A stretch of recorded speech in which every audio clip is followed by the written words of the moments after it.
Assalamualaikum warahmatullahi wabarakatuh. Waalaikumsalam warahmatullahi wabarakatuh. Alhamdulillah. Alhamdulillahi rabbil alamin. Nahmaduhu wa nasta'inu wa nastaghfiruh. Wa na'udzu billahi min syururi anfusina wa sayyiati a'malina. May yahdihillahu fala mudhillalah wa may yudlil fala hadiyalah. Asyhadu an la ilaha illallah wahdahu la syarikalah wa asyhadu anna Muhammadan abduhu wa rasuluhu wa la nabiyya ba'da. Allahumma salli wa sallim wa barik ala sayyidina wa maulana wa nabiyyina wa habibina Muhammad sallallahu alaihi wasallam wa ala alihi wa ashabi ajma'in wa man tabi'ahum bi ihsanin ila yaumiddin, amma ba'd. Allahu akbar. Allahu akbar, Allahu akbar, Allahu akbar, Allahu akbar, Allahu akbar, Allahu akbar, Allahu akbar, Allahu akbar, Allahu akbar kabiran walhamdulillahi katsiran wa subhanallahi bukratan wa asila. La ilaha illallah wahdah sadaqa wa'dah wa nasara 'abdah wa a'azza jundahu wa hazamal ahzaba wahda.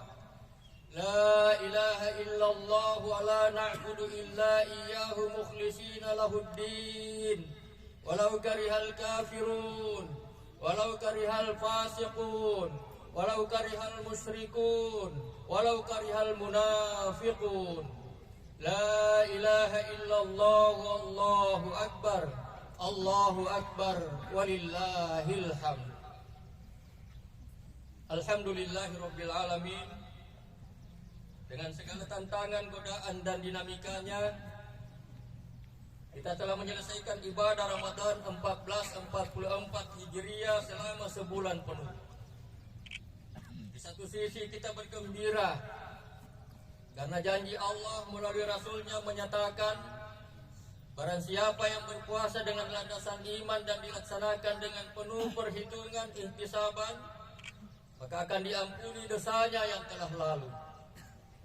Namun di sisi lain kita juga bersedih karena adanya peringatan dari Nabi Muhammad SAW bahwa banyak orang berpuasa tidak mendapat apa-apa kecuali lapar dan dahaga. Na'udzubillah, tsumma na'udzubillahi min dzalik. Semoga Allah menghindarkan kita dari kondisi dan keadaan yang demikian. Kita menjadi lebih prihatin dan bertambah khawatir karena tidak adanya kepastian apalagi jaminan bahwa kita masih akan dipertemukan dengan Ramadan di tahun yang akan datang. Ya Allah, jangan jadikan Ramadan ini sebagai Ramadan terakhir bagi kami. Kami masih sangat berharap untuk bisa berpuasa bersama, tarawih bersama, tadarus bersama, salat Idul Fitri bersama. Pertemukan kami kembali ya Allah dengan Ramadan yang akan datang. Namun jika ternyata takdir kami memang demikian, maka kami berharap dan memohon kepadamu ya Allah, kiranya puasa dan rangkaian ibadah yang kami laksanakan selama Ramadan yang baru berlalu, Engkau ridai dan berkenan memberinya ganjaran pahala berlipat ganda. Allahu Akbar walillahil hamd. Kita patut bersyukur daerah kita Kepulauan Selayar dianugerahi oleh Allah Subhanahu wa taala dengan kekayaan alam yang berlimpah. Ada potensi perikanan dan pariwisata, juga pertanian dan perkebunan, bahkan berbagai macam potensi tambang juga ada. Sekalipun masih membutuhkan penelitian lebih lengkap, kita memiliki pasir besi sampai tambang minyak sekalipun. Kekayaan sumber daya alam dan juga budaya ditambah lagi dengan letak Selayar berada di posisi strategis membuat Selayar makin kaya sumber daya alamnya. Maka tak berlebihan manakala Selayar diibaratkan sebagai Sabah yang memiliki dua surga, seperti yang diungkap oleh Allah dalam Quran surah Sabah ayat 15. laqad kana li sab'in fi maskanihim ayah jannatani ayyamini wa shimal kulu min rizqi rabbikum washkuru lahu baldatun thayyibatun rabbun ghafur. Sungguh bagi kaum Sabah ada tanda-tanda kebesaran Allah di tempat kediaman mereka, yaitu 2 buah kebun atau surga di sebelah kanan dan sikil mereka. Kepada mereka dikatakan, makanlah olehmu dari rezeki yang dianugerahkan Tuhanmu dan bersyukurlah. Negerimu adalah negeri yang nyaman, sedang Tuhanmu adalah Tuhan yang Maha Pengampun. Allahu Akbar walillahil hamd. Potensi sumber daya alam yang berlimpah bukan jaminan dan juga tidak otomatis untuk membuat masyarakat sejahtera. Dibutuhkan manusia yang berkualitas yang dapat mengelola dan mengolah sumber daya alam tersebut untuk bermanfaat. Di samping persyaratan lainnya seperti jujur dan adil, dibutuhkan sumber daya manusia yang disiplin dan beretos kerja tinggi, baik SDM aparat maupun SDM masyarakat. Jika kita mau memahami dan menghayati, sesungguhnya puasa mendidik dan melatih kita untuk menjadi manusia yang berdisiplin tinggi. Hal ini terkandung dalam pesan renungan dalam pelaksanaan puasa. Di saat kita masih sangat ingin makan atau minum, namun jika waktu imsak fajar subuh telah tiba, maka kita wajib berhenti. Karena jika keinginan makan dan minum kita turuti dan teruskan atau lakukan, maka puasa menjadi batal. Sebaliknya, saat kita masih kuat menahan lapar dan dahaga, namun waktu berbuka telah tiba, maka kita harus berbuka sekalipun hanya seteguk air, atau sebiji kurma, atau sepotong roti. Karena adanya pesan agama bahwa salah satu sunnah puasa ialah menyegerakan berbuka jika saatnya telah tiba. Puasa telah mendidik kita menjadi manusia yang berdisiplin tinggi. Maka mari kita pertahankan hal itu dan terapkan dalam segenap aspek kehidupan kita di luar bulan suci Ramadan. Di samping kedisiplinan, kita juga memerlukan dan perlu memiliki etos kerja yang tinggi, baik SDM aparat maupun SDM masyarakat. Etos adalah pandangan hidup yang bersifat khas, dimiliki oleh sebuah bangsa, dimiliki oleh sebuah masyarakat, dimiliki oleh sebuah kelompok atau bahkan individu yang membedakan satu dengan yang lainnya dan berada di atas rata-rata. Salah satunya yang harus dihidupkan dalam lingkungan kerja di Selayar adalah etos Islam berkemajuan yang dapat dimaknai dalam berbagai pemahaman. Yang pertama, Islam berkemajuan mempunyai tradisi atau kebiasaan dalam melahirkan ilmu-ilmu produktif, ilmu-ilmu pengabdian yang melahirkan sebuah epistemologi dan bersumber dari nilai-nilai ilahi, menjadikan ilmu tidak hanya mencerahkan dirinya, tapi juga mencerahkan keluarga dan masyarakat. Yang kedua, Islam yang berkemajuan selalu melahirkan etos atau orientasi untuk mengubah keadaan menjadi lebih baik. Hari ini harus lebih baik dari kemarin, hari esok harus lebih baik dari hari ini. Yang ketiga, etos kerja yang berorientasi ke masa depan, yakni tentang kesadaran baik masa depan di dunia maupun di akhirat. Allah Subhanahu wa taala berfirman mengingatkan kita, "Ya ayyuhalladzina amanu taqullaha wal tanzur nafsum ma qaddamat lighad wattaqullaha innallaha khabirum bima ta'malun." Wahai orang-orang yang beriman, bertakwalah kamu kepada Allah, dan hendaklah setiap orang mempersiapkan apa yang telah diperbuatnya untuk hari esok. Dan bertakwalah kepada Allah, sesungguhnya Allah Maha teliti terhadap apa yang kalian kerjakan. Allahu Akbar, walillahil hamd. Ayat ini menyadarkan kita tentang keseimbangan dunia dan akhirat, sehingga kita menjadi khalifah yang terbaik di dunia ini. Pentingnya etos kerja karena setidaknya ada dua hal yang menjadi penekanan. Pertama, amanah hal yang kita kerjakan akan dimintai pertanggungjawaban kelak, baik di dunia maupun di akhirat, di kemudian hari atau hari di kemudian. Kedua, generasi penerus hari ini adalah pemimpin di masa yang akan datang. Oleh sebab itu tidak ada alasan bagi kita untuk tidak berbuat yang terbaik dalam bekerja. Allahu Akbar, walillahil hamd. Dalam kaitan ini Allah menegaskan dan berfirman mengingatkan kita, Wa qul i'malu fasayarallahu amalakum wa rasuluhu wal mu'minun wa saturadduna ila alimil ghaibi wasyahada fayunabbi'ukum bima kuntum ta'malun. Dan katakanlah, bekerjalah kamu, maka Allah dan Rasulnya serta orang-orang mukmin akan melihat pekerjaanmu itu, dan kamu akan dikembalikan kepada Allah yang mengetahui apa yang gaib dan yang nyata, lalu diberitakannya kepadamu apa yang telah kamu kerjakan.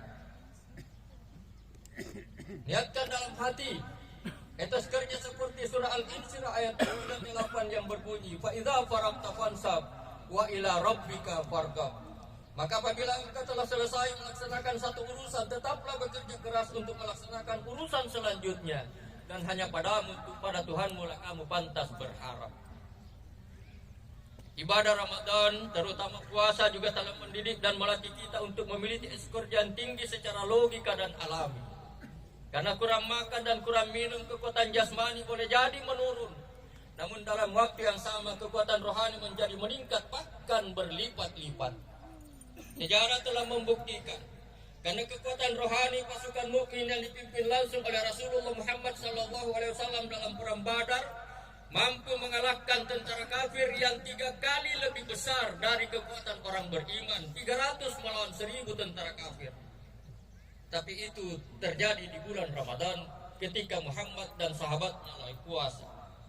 Bangsa Indonesia pun memproklamasikan, mengumandangkan kemerdekaannya kepada kawan dan lawan justru di bulan puasa. Terbukti puasa telah melatih, mendidik dan membina kita agar menjadi manusia yang beretos kerja tinggi. Mari kita pertahankan, mari kita tingkatkan, mari kita aplikasikan dalam kehidupan selanjutnya untuk terus membangun daerah kita menurut fungsi dan posisi masing-masing berdasarkan tugas pokok dan tujuan kita sendiri-sendiri. Allahu Akbar, Allahu Akbar walillahil hamd. Masyarakat Selayar adalah masyarakat yang religius, yang memiliki ketaatan beragama, mengaji dan mempraktikkan ajaran agama, semangat dan tradisi beragama cukup tinggi. Namun jika dicermati dengan seksama, tingginya semangat mengaji belum sejalan dengan kualitas materi penyaji. Pengajian dan tabligh terkesan lebih memelihara tradisi dan kerutinan yang miskin substansi. Materi pengajian terlalu menekankan hal-hal ritual spiritual yang terbatas sehingga hanya mendorong manusia menjadi soleh secara individual. Karena kualitas keilmuan yang rendah dan penyajian yang kurang menyentuh substansi, sebagian materi pengajian belum mendorong secara signifikan untuk melahirkan umat dan masyarakat yang soleh secara sosial. Karenanya diperlukan perubahan agar menjadi tidak sebatas tradisi, kerutinan, kemasyarakatan, kesemarakan semata, dan jauh dari pesan rahmatan lil alamin. Para mubaligh, dai, ustaz dan guru dituntut senantiasa meningkatkan kompetensi ilmu, kompetensi kepribadian, kearifan dan profesionalitas serta keteladanannya.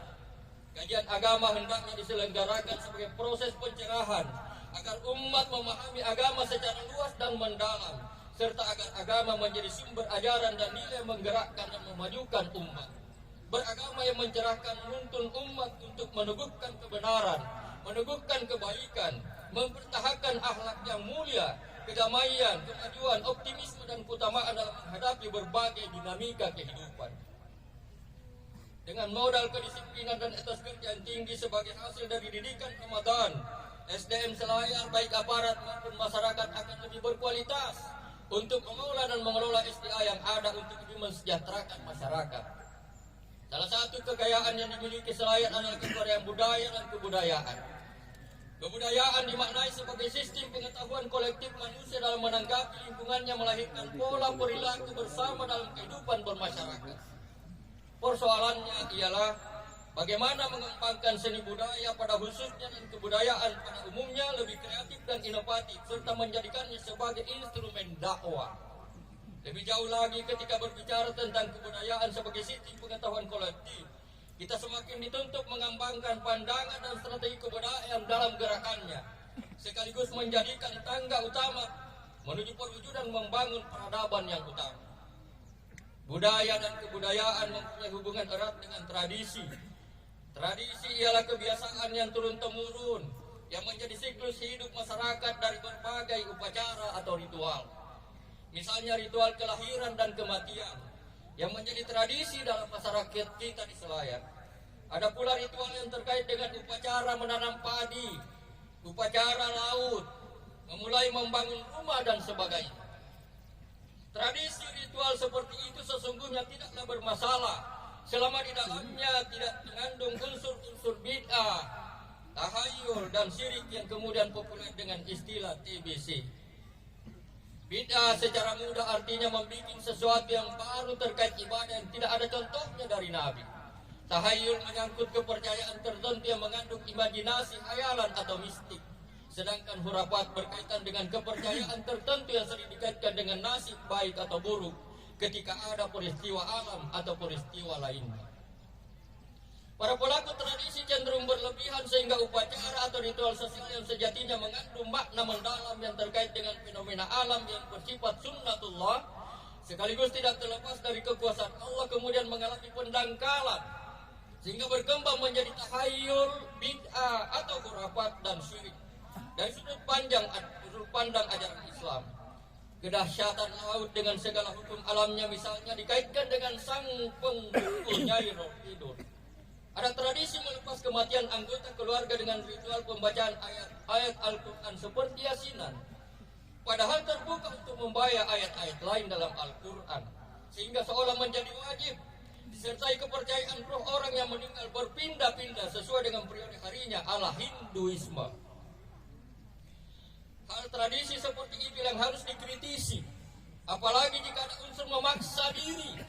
Bagi warga yang tidak mampu untuk melakukan upacara ritual itu yang membawa konsekuensi biaya besar yang sebenarnya memberatkan. Elemen ritual itu kemudian menimbulkan relasi mistik atau mitologis yang dipandang bertentangan dengan keyakinan tauhid, konsep ibadah dalam Islam yang murni. Hal ini perlu dihadapi dengan sikap edukasi, tidak membantainya dengan sikap ekstrim dan cara yang frontal, namun juga tidak membiarkannya dalam jebakan TBC. Tradisi, seni, budaya, dan kebudayaan perlu dihadapi dan disikapi secara proporsional disertai pemaknaan yang mendalam yang mengandung arti-arti yang positif dan konstruktif. Setiap tradisi, apakah itu murni kebudayaan maupun terkait dengan keagamaan, memiliki makna tertentu dan tidak otomatis bertentangan dengan agama. Dalam ini Islam, penting memahami tradisi, budaya, dan kebudayaan secara benar, objektif, proporsional, dan profesional. Bila tradisi itu dikaitkan dengan agama atau keagamaan, maka penting dilihat proporsinya, jangan serta-merta dicap sebagai bid'ah. Memahami seni budaya, sosial budaya, dan kebudayaan khususnya yang bertemani dengan aspek keagamaan penting memahaminya dengan pendekatan ilmu-ilmu sosial dengan cara pandang kualitatif, yakni melihat secara substansi dengan masuk ke bagian makna-makna terdalam dalam kebudayaan itu. Allahu Akbar, walillahil hamd. Beberapa waktu yang lalu, daerah kita terkena musibah berupa gempa yang sempat menimbulkan dampak yang cukup berat, membebani masyarakat kita khususnya 2 kecamatan kepulauan Pasir Marandu dan Pasir Lambena. Akibat gempa itu masih terasa sampai sekarang baik secara fisik maupun secara sosial. Rencana Tuhan tidak pernah salah. Tinggal kita berusaha mencari hikmah di balik setiap peristiwa. Boleh jadi sesuatu itu kamu benci, namun sesungguhnya baik bagimu. Seperti yang ditegaskan oleh Allah dalam Al-Quran surah Al-Baqarah ayat 216. Wa asa an takrahu syai'a wa huwa khairul lakum wa asa an tuhibbu syai'a wa huwa syarrul lakum wallahu ya'lamu antum la ta'lamun. Boleh jadi kamu membenci sesuatu padahal ia amat baik bagimu, dan boleh jadi kamu menyukai sesuatu padahal ia amat buruk bagimu. Allah Maha mengetahui sedang kamu kurang pengetahuan.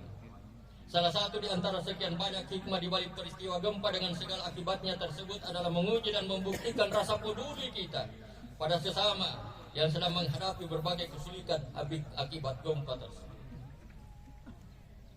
Allahu Akbar, walillahil hamd. Beberapa hari menjelang bulan puasa, beberapa keluarga besar di Selayar, baik yang ada di Selayar maupun di perantauan, mengalami musibah kematian keluarga. Bahkan beberapa hari lalu, saat kita mempersiapkan diri memasuki malam-malam terakhir Ramadan dengan turunnya Lailatul Qadar, kita dikagetkan dengan meninggalnya Bapak Haji Muhammad Rapsel Ali. Hal ini bukan hanya mengagetkan dan duka bagi keluarga besarnya, namun juga bagi rakyat selayar bahkan masyarakat Sulawesi Selatan. Namun pada saat yang sama kita harus sadar bahwa ajal adalah takdir Tuhan yang tidak dapat dihindari. Dalam kaitan ini, Ramadan dengan ibadah inti puasa telah mendidik, melatih, membimbing dan membina kita agar memiliki stabilitas iman yang mantap, termasuk di luar bulan suci Ramadan. Di samping disiplin dan etos kerja yang tinggi, hasil didikan Ramadan berupa stabilitas iman juga harus tetap dijaga, dipertahankan dan ditingkatkan dari waktu ke waktu. Pentingnya menjaga stabilitas iman dalam hati saat Allah menentukan hal yang pasti kepada hambanya, seraya mengingat akan keperkasaan dan kebesaran Allah Azza wa Jalla. Manusia yang ada dalam genggamannya harus mau menerima ujian dan ketentuan yang pasti seperti musibah dan ujian lainnya. Inilah sikap ridho. Ya Allah, tidak ada yang mampu mencegah yang Engkau berikan dan tidak ada yang mampu memberi hal yang Engkau cegah. Demikian juga ketika Allah menghendaki diri kita jatuh mendapatkan ketentuan pasti baik secara fisik maupun psikis. Terasa sangat berat beban yang kita pikul, lalu muncul rasa pesimis, galau dan rasa takut dalam keadaan yang menimpa. Inti semuanya adalah kebaikan yang diberikan kepada orang yang beriman, karena itu meyakini dan sepenuhnya bahwa keadaan bagaimanapun yang kita rasakan adalah bagian dari skenario Allah yang maha bijaksana. Maka kata kunci untuk menghadapi semuanya datangnya dari Allah.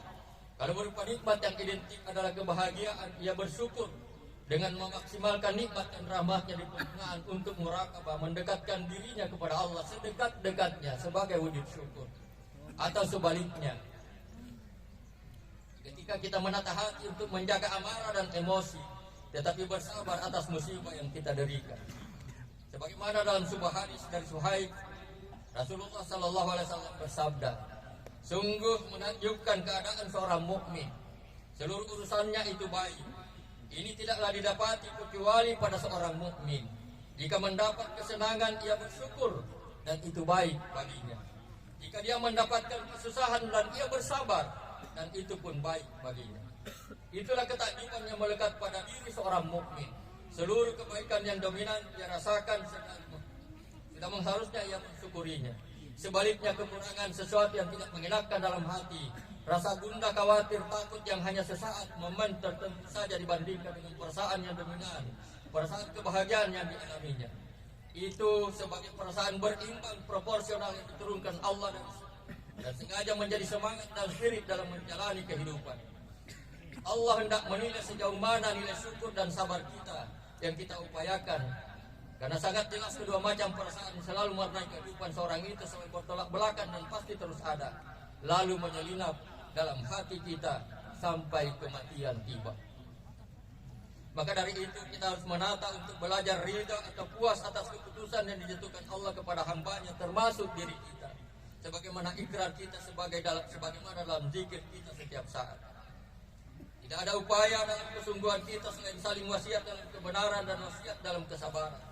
Mari saling mendoakan agar diampunkan dalam menata, adalah dimampukan dalam menata dan memanage perasaan dan menjaga iman kita, agar iman kita terpatri dalam diri sekalipun Ramadan telah berlalu. Sikap lamban berarti mati. Mereka yang bergerak, mereka yang di depan memegang panji-panji kemenangan. Mereka yang berhenti sejenak sekalipun pasti tergilas oleh roda zaman.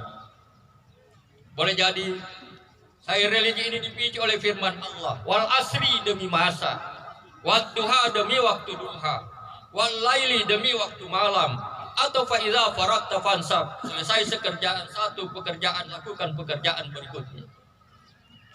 Namun ada juga pesan orang bijak yang mengingatkan, jangan hanya bertanya sudah sejauh mana saya berjalan, tetapi sesekali berhentilah sejenak untuk bertanya, sudah benarkah jalan yang saya tempuh selama ini. Jangan sampai perjalanan yang kita tempuh selama ini justru berujung pada murka Allah atau justru tersesat. Pesan ini juga boleh jadi disemangati oleh firman Allah, ihdinas siratal mustaqim, siratal ladzina an'amta alaihim ghairil maghdubi alaihim waladdallin. Disinilah pentingnya itikaf. Berhenti sejenak dan diam, lalu berbicara dan berdialog dengan hati nurani yang masih hanif.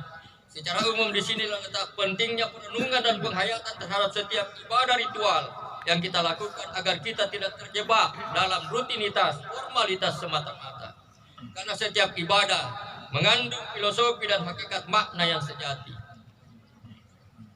Selanjutnya mari kita menadahkan tangan, merendahkan hati, menundukkan pikiran dan perasaan kita, memohon penuh harap.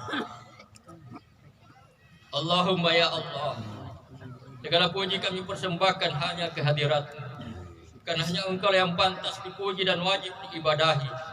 Hanya dengan nikmat kesehatan dan kesempatan yang Engkau berikan, kami bisa berkumpul di tempat ini, bertatap muka, berjabat hati, sembari saling memaafkan, agar Engkau berkenan mengampuni kami. Salawat dan salam semoga tercurah kepada Rasul-Mu, hamba pilihan-Mu, pemimpin dunia, pembawa obor kebenaran, tauladan terbaik sepanjang zaman, uswatun hasanah, rahmatan lil alamin, Muhammad sallallahu alaihi wasallam.